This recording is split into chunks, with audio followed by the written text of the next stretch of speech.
दोस्तों, हमारे चैनल को सब्सक्राइब करने के लिए आप सब्सक्राइब के इस रेड बटन को ऐसे दबाएं और फिर सबसे पहले हमारी वीडियो प्राप्त करने के लिए इस बेल आइकन को ऐसे दबाएं। वेलकम दोस्तों, बालाजी ऑनलाइन क्लासेस आपके इस सेशन में आपका एक बार फिर से स्वागत करता है दोस्तों। तो दोस्तों, आज की हमारी वीडियो का मुद्दे है, आप देख सकते हो ऊपर, जनरल साइंस। जो कि दोस्तों साइंस बहुत पूछी जा रही है आजकल के एग्ज़ाम्स में। पैटर्न बदला है, साइंस के क्वेश्चन को बिल्कुल दबा के पूछा जा रहा है। चाहे रेलवे ग्रुप डी की एग्ज़ाम की हम बात करें या अन्य किसी परीक्षा की बात करें, तो साइंस को बहुत पूछा जा रहा है, बड़े स्टैंडर्ड क्वेश्चन पूछे जा रहे हैं। तो उसी कड़ी में हम आपके लिए बड़े स्टैंडर्ड क्वेश्चन लेके आए हैं दोस्तों, कि एक भी पर्सन आपका नहीं छूटना चाहिए, क्योंकि एक भी पर्सन छूटा तो जैसे बोलते हैं ना, नज़रें हटी दुर्घटना घटी। इस प्रकार का काम आपके साथ हो सकता है। वीडियो को अंत तक और बड़े प्यार से इस वीडियो को देखिए और बड़े शांत मन से वीडियो को देखिए और सभी चीज़ों को अपने मस्तिष्क में एक इमेज बना लीजिए वीडियो को देखकर, कि क्या क्या मैंने आपको बताया है, किस प्रकार से आप क्या है एक इमेज सी बना के चलेंगे। और मैं कोशिश करूँगा कि सभी के सभी क्वेश्चन क्या है इस 5 या 10 या 12 मिनट की इस वीडियो के दौरान मैं आपको याद करवा दूं। तो पहला क्वेश्चन देखिए कि सोडियम और पोटेशियम धातु जो बहुत अभिक्रियाशील होती है, कहाँ रखी जाती है। तो दोस्तों, थोड़ा सा मैं आपको इनके बारे में थोड़ा मैं एक कहानी बता देता हूँ, जो हमारे साथ घटित हुई थी। हम +2 में पढ़ते थे, सीनियर सेकेंडरी स्कूल, एक सरकारी स्कूल में हम स्टडी किया करते। तो उस समय की बात मैं आपको बता रहा हूँ कि उस समय क्या था कि हम जब पढ़ रहे थे तो हम प्रैक्टिकल्स के लिए हमें ले जाया गया। तो वहाँ पर जो हमारे सर थे केमिस्ट्री के, वो हमें बार बार इत्तला कर रखे थे कि भाई किसी चीज़ को ऐसे छूना नहीं है। लेकिन एक छात्र ने क्या किया कि सोडियम को, जब छुट्टी का टाइम हुआ तो सोडियम को क्या है अपने हाथ में और छुपा के घर ले जाने का उस बच्चे ने प्रयत्न किया।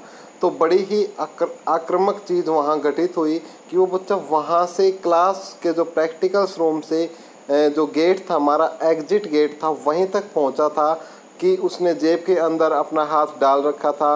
और बड़ी आश्चर्यजनक रूप से गर्मियों के दिन थे और जैसे 1 महीने की छुट्टियों के बाद का समय था वो लगभग। तो क्या हुआ दोस्तों कि पसीने की वजह से उसको सारा आग लग गई, उसको हाथ में आग लग गई, पैंट में आग लग गई।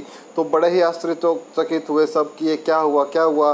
बाद में उससे जब खोजबीन में तो उसे पता लगा कि उसने क्या है लैब से क्या चुरा लिया था, सोडियम, और वो कहाँ ले जा रहा था, घर। लेकिन जैसे ही सोडियम क्या हुआ उसके हाथ में था, वो मुट्ठी में था उसके, जैसे ही वो पसीने के संपर्क में आया तो वो बहुत ही अभिक्रियाशील होते हैं दोस्तों, अभी मैंने बताया। और उसने क्या है आग पकड़ ली। यानी आप सोडियम को यदि आप पानी के अंदर डालोगे तो क्या हो जाएगा, वो आग पकड़ जाएगा। बहुत ही अभिक्रियाशील होता है सोडियम भी और पोटेशियम भी। पोटेशियम इतना ज़्यादा नहीं होता, सोडियम ज़्यादा होता है।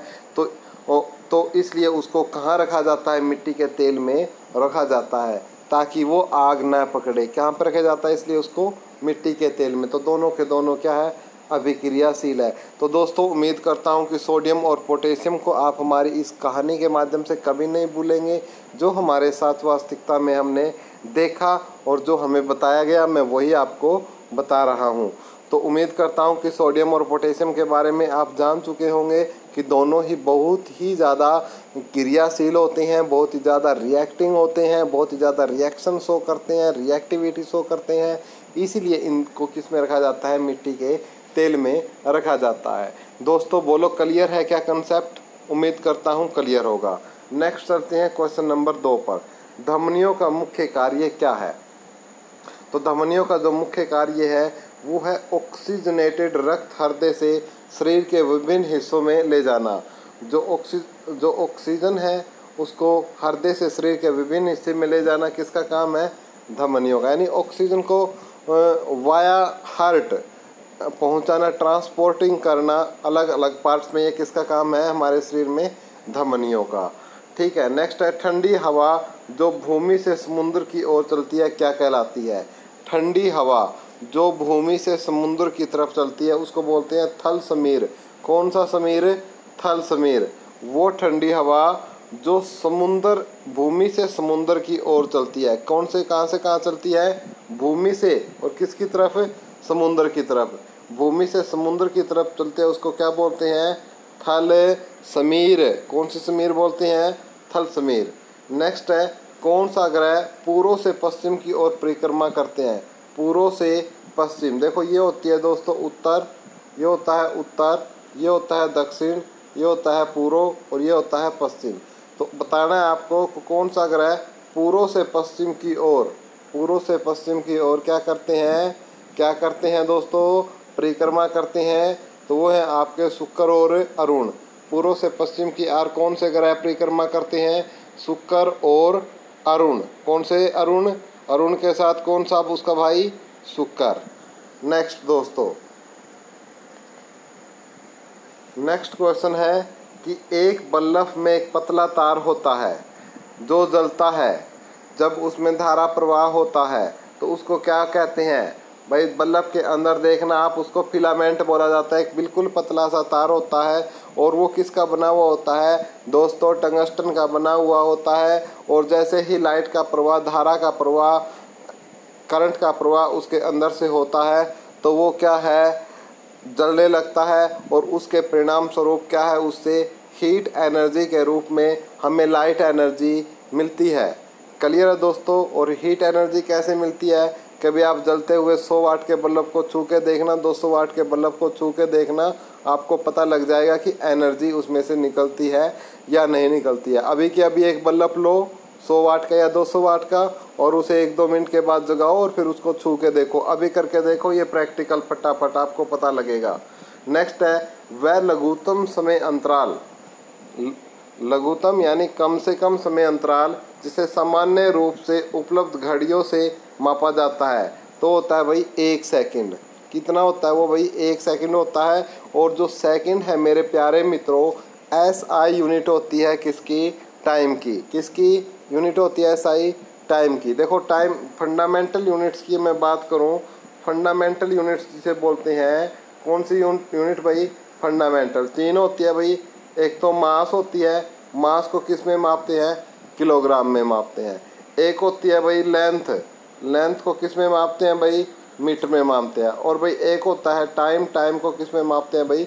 सेकंड में। तो आप ये फंडामेंटल यूनिट होती है मास, लेंथ और टाइम। कौन से भाई? मास, लेंथ और टाइम। और जो इन्हीं से निकाली जाती है उनको बोलते हैं डिराइव्ड यूनिट। जो बाकी सभी इनसे निकाली जाती है उनको क्या बोलते हैं? Derived unit. तो फंडामेंटल यूनिट है आपकी 1 सेकंड। किसकी है भाई ये फंडामेंटल यूनिट? टाइम की है। उम्मीद करता हूँ दोस्तों समझ में आया होगा। नेक्स्ट है, 6 से 8 साल की उम्र के बीच बच्चों के दांत गिरते हैं, उन्हें क्या कहा जाता है? कोई ख़ास बात नहीं है, मैं नहीं बताऊंगा, आपने आप पता करो उनको क्या कहते हैं। जब आपके बच्चा हो तब पता करना, और जब आप बच्चे हो तो अपनी मम्मी से पूछो। पेरिस्कोप में किस दर्पण का प्रयोग होता है? तो पेरिस्कोप में किसका प्रयोग होता है भाई? समतल दर्पण। कौन सा दर्पण? समतल दर्पण। पेरिस्कोप में किसका प्रयोग होता है? समतल दर्पण का। पेरिस्कोप बहुत ही इंपॉर्टेंट क्वेश्चन है, ये नोट कर लो दोस्तों कि पेरिस्कोप में समतल दर्पण का प्रयोग किया जाता है। पेरिस्कोप में किसका प्रयोग किया जाता है? समतल दर्पण का। नोट कर लो, एग्जाम में आएगा।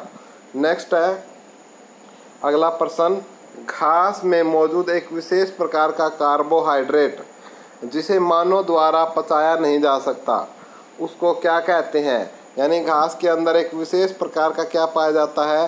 कार्बोहाइड्रेट पाया जाता है, जो पशुओं के लिए बेहद ही शानदार और उपयोगी होता है, और जो वो उनको पचा भी सकते हैं। लेकिन कंपेयर करें उनसे मानव की, तो मानव नहीं पचा सकता। तो उसका नाम बताना है, तो उसका नाम आप फटाफट और धड़ल्ले से बताओगे बिना किसी प्रेशर के।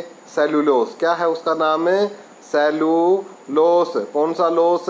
सेल्यूलोस। क्लियर है दोस्तों? जिसको मानव द्वारा पचाया नहीं जा सकता। नेक्स्ट, मौसम के पूर्वानुमान हेतु किसका प्रयोग किया जाता है? अधिकतम न्यूनतम तापमापी का। नेक्स्ट है, सूरज की ऊष्मा हम तक किस प्रक्रिया द्वारा पहुंचती है भाई? विकिरण। उसको क्या बोलते हैं? विकिरण, और इंग्लिश में बोलते हैं रेडिएशंस। नेक्स्ट है, पुलों और गाड़ियों के निर्माण में इस्तेमाल होने वाले लोहे को मजबूती देने के लिए जिंक की कोटिंग की जाती है, जो इसे संक्षारण और जंग लगने से बचाता है। पूरा ही मैंने इसको बोल दिया कि जितने भी पुल बनाए जाते हैं या गाड़ियों का निर्माण किया जाता है तो जो लोहे के बनते हैं उनकी बात कर रहे हैं हम।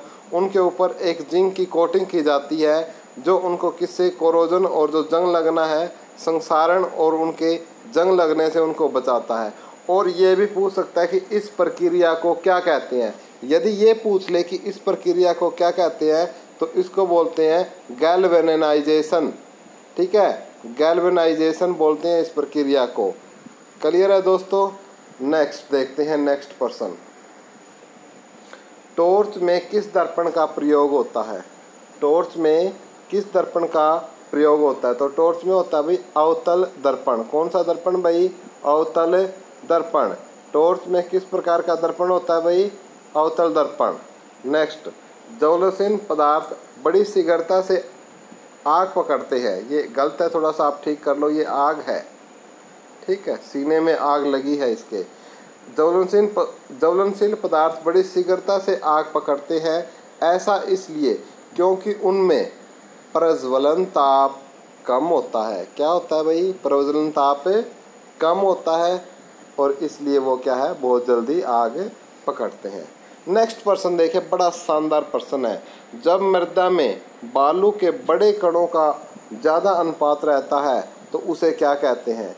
कहता है कि जब मृदा के अंदर बालू के में बड़े कणों का, कण क्या हो, बड़े बड़े हो, तो उसको क्या कहते हैं?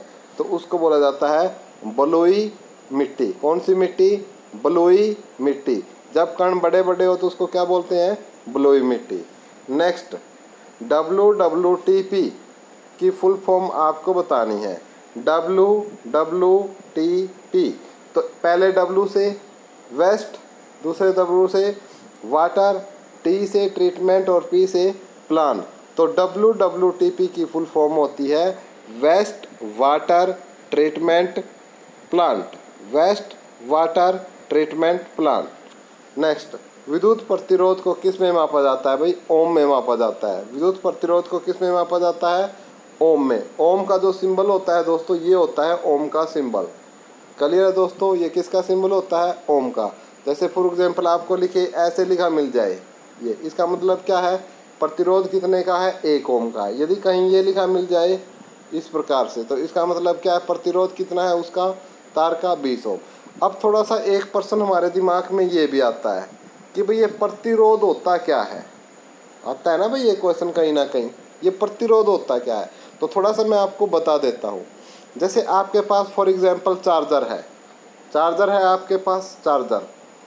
आपने चार्जर को ऐसे 3 प्लग्स में लगाया, जो फिर चार्ज करने वाली उस पिन को छुआ, आपको करंट नहीं लगा। फिर आपने क्या किया, इसी 3 प्लग में एक 3 ऐसे इन दोनों में 2 तार लगाए और उसको छुआ। दोनों में अंतर महसूस किया आपने कि भाई चार्जर में तो करंट नहीं लगा, लेकिन इसमें आपको क्या करंट लगेगा? करंट लगेगा। तो इसमें ऐसा क्यों हुआ? क्योंकि चार्जर के अंदर क्या है? प्रतिरोध डाले जाते हैं। प्रतिरोध क्या होता है? जैसे ये एक वायर है, ठीक है, तो प्रतिरोध क्या होता है? जैसे इसके अंदर से ये इलेक्ट्रॉन्स फ्लो हो रहे हैं, इलेक्ट्रॉन्स फ्लो होते हैं। अब देखो करंट क्या होता है दोस्तों? धारा होती क्या है? Flow of current, flow of electron. जो ये इलेक्ट्रॉन्स का फ्लो है यानी मूवमेंट है, प्रवाह है इनका, जो इलेक्ट्रॉनों का प्रवाह है, इन्हीं को क्या बोलते हैं? इलेक्ट्रिक करंट या विद्युत धारा बोलते हैं। लेकिन प्रतिरोध क्या करता है? जो ये इलेक्ट्रॉन्स का फ्लो है इनका क्या करता है? विरोध करता है। क्या करता है? विरोध करता है। और वो जो करंट के जो इलेक्ट्रॉन्स है उनको आसानी से उस तार के अंदर से बहने नहीं देता। क्या नहीं देता? बहने नहीं देता। तो इसका मतलब क्या? उसमें से कम करंट फ्लो होगा। तो इसलिए क्या है प्रतिरोध? प्रतिरोध होता है जो करंट के फ्लो का क्या करे? अपोज करे, विरोध करे, उसको प्रतिरोध बोलते हैं किसी पर्टिकुलर मेटल का। ठीक है, और इसकी एसआई यूनिट क्या होती है भाई? ओम होती है। किस में मापते हैं? ओम होते हैं। दोस्तों समझ में आया या नहीं आया है आपको? इसी पे एक नियम है ओम्स लॉ, ओम का नियम, ओम का नियम। मैं थोड़ा वो भी आपको बताना चाहता हूँ, अक्सर एग्जाम में पूछा जाता है। ओम का नियम ये बताता है कि V is equal to I R, जहाँ पर V आपका क्या है, वोल्टेज है। V क्या है, वोल्टेज है। I क्या है, करंट है। I क्या है, करंट है। और R क्या है, रेजिस्टेंस, जिसको प्रतिरोध, मैं हिंदी में बताऊंगा आपको। V वोल्टेज यानी जो आपका वोल्टेज में हम मापते हैं ना, कितनी वोल्टेज आई है, अगर हमें ऐसे पता करते हैं तो वो होती है वोल्टेज। I करंट यानी विद्युत धारा, और R रेजिस्टेंस यानी प्रतिरोध। यानी हमें ये बताता है कि यदि किसी भी सर्किट के अंदर जितना ज़्यादा करंट होगा उसमें उतनी ज़्यादा क्या होगी, वोल्टेज होगी। यानी आपसे ये पूछ ले कि ग्राफ बनाओ V के बीच में और I के बीच में, तो ओम्स लॉ से क्या होगा, एक स्ट्रेट लाइन होगी दोस्तों, ऐसे बिल्कुल स्ट्रेट लाइन। ठीक है, तो ये होता है आपका ओम्स लॉ और प्रतिरोध। उम्मीद करता हूँ दोस्तों आपको ओम्स लॉ और प्रतिरोध समझ में आया होगा। यदि नहीं आया तो हम एक स्पेशल वीडियो इसकी बना रहे हैं, तो उसमें आपको बिल्कुल अच्छे से और बड़े प्यार से आपको समझा दिया जाएगा, ताकि आपको भविष्य में किसी भी प्रकार की कोई परेशानी इसमें ना आए। नेक्स्ट प्रश्न देखिए कि विशिष्ट सूक्ष्म जीवों का उपयोग करके बनाई गई दवा जिससे अलग अलग रोगों का उपचार किया जाता है, क्या कहते हैं। बिल्कुल भाई, एंटीबायोटिक। सुना होगा नाम आपने डॉक्टर के, कहते हैं भाई टिक्का लगा दो, एंटीबायोटिक टिक्का लगा दो। तो वो यही होता है कि विशिष्ट सूक्ष्म जीवों का उपयोग करके बनाई गई दवा जिससे अलग अलग रोगों का उपचार किया जाता है, उसको हम क्या कहते हैं, एंटीबायोटिक। नेक्स्ट है, भूजल का पुनर्भरण किस प्रक्रिया द्वारा होता है, तो उसका होता है अंतःसेचन, जिसको बोलते हैं इनफिल्ट्रेशन। इंग्लिश में क्या बोलते हैं, इनफिल्ट्रेशन। भूजल का पुनर्भरण इनफिल्ट्रेशन द्वारा होता है, जिसको अंतःसेचन बोलते हैं, अंतःसेचन। ठीक है, थोड़े से भैया हिंदी में काफ़ी कठिन होते हैं, इसलिए आप इंग्लिश में याद रख सकते हो, क्योंकि एग्ज़ाम का जो माध्यम है वो हिंदी और इंग्लिश दोनों होता है, तो इसको थोड़ा इंग्लिश में याद रखना आसान है। इनफिल्ट्रेशन, भूजल का पुनर्भरण किस प्रक्रिया द्वारा होता है, इनफिल्ट्रेशन। नेक्स्ट है लाइकेन, इनके बीच का सहजीवी संबंध होता है। लाइकेन होता है शैवाल और कवक के बीच का सहजीवी संबंध। किस किस के, शैवाल और कवक के बीच का होता है